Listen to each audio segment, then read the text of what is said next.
The name Irving St. Clair Wilson is synonymous with special education in Barbados and the wider Caribbean. Today, at the age of 95, he's a living tribute to the development of education and other opportunities for persons who are blind and deaf. His gait may be a bit slower, and he relies on a cane to move around, but his remarkable memory and sense of humor remain intact. He was thrilled to take us on a trip down memory lane. Well, it all began in 1965. Actually, before 1965, but you are placing me in the position with the blind. But my major involvement was really with the deaf.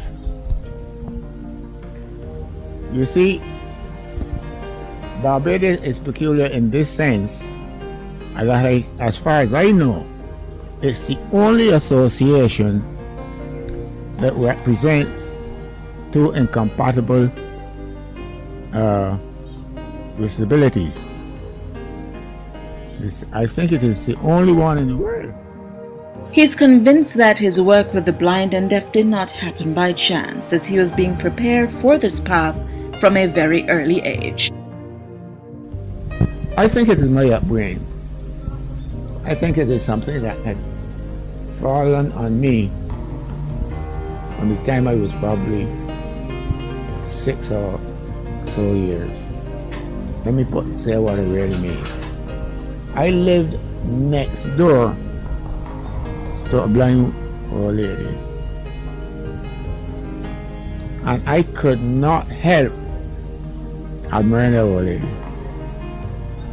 You couldn't trick her. Well, she had 1, 2, 3, 4 grandchildren who were very good close friends with me. My grandmother, who was a needle worker in those days, would be going out to work at the plantations at the manager's homes doing needlework. So when she was out, she would leave me with this blind person. And I can't get this woman to trick at all. I couldn't get her trick. She was so good. And I admired her coolly. So intrigued was he that as a teenager he visited the Association for the Deaf and the Blind. He recalled one of his visits. And I didn't like what I saw, tell you the truth. I saw that this is a cattle. This is a cattle. A stall of cattle.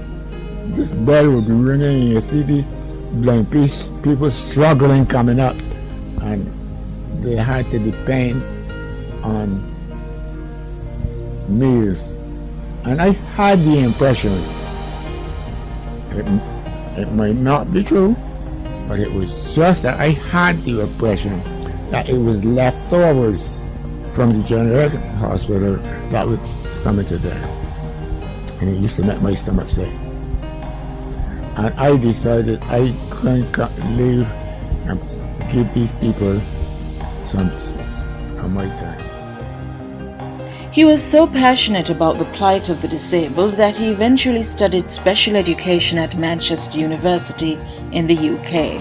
On his return in 1968, he noted that there was an increased interest in the disabled community. They apparently became interested because there were a number of people on the road blind people on the road begging, which was a really sad sight.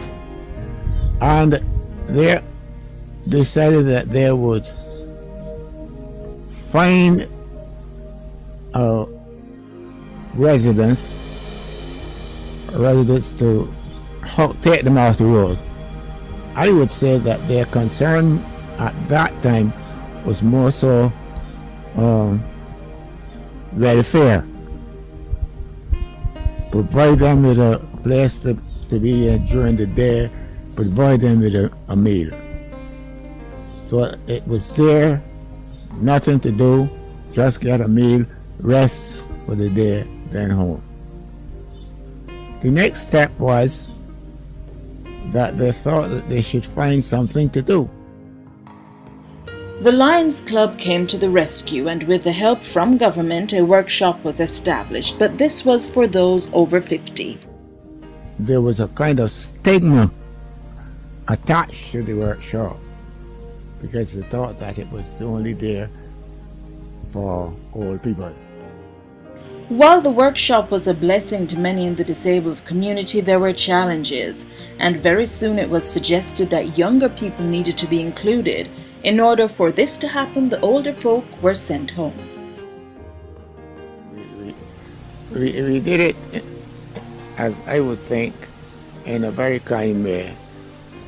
Those who could still do some basket making or so, we would give them the material and let them do it at home. Cover that, they became friends, and so as to communicate, we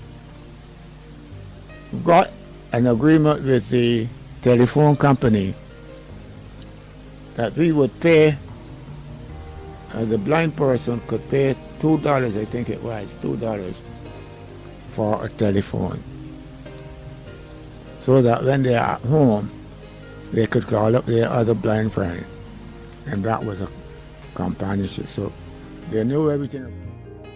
But the need for proper education was still of great concern. The school for the deaf had long been established, but what of the school for the blind and visually impaired? Thanks to the foresight of a contractor, that dream became a reality.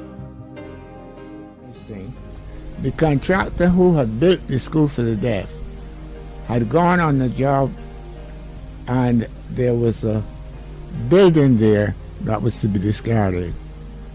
And he asked us if we wanted it. And we said, yes, okay, good. So we took this building and turned it into a school. And there we started the school for the blind. Strange enough that to introduce the school to the Ministry of Education, we had to go in there and teach the folks at the ministry about what teaching the blind men.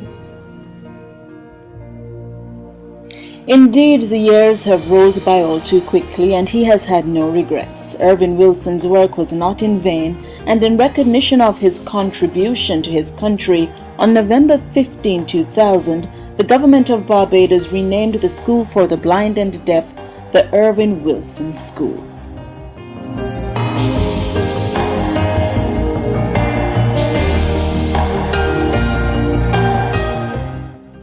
The association, I would say, and that this I mean blind and the deaf, has been part of me and is still part of me. Actually, I sometimes dream about it. I think my greatest highlight would be carry on going to the university. I had real satisfaction, and I feel real happy that what little I could have done, I did it. I tell people I did not do it for finance, for work. I did it because I loved to do it, and that I did it because I found pleasure. I did it because it did not interfere with my life.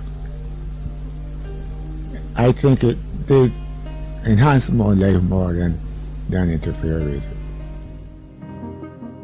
it. Irwin St. Clair Wilson, a true pioneer, and the Caribbean Council for the Blind salutes you.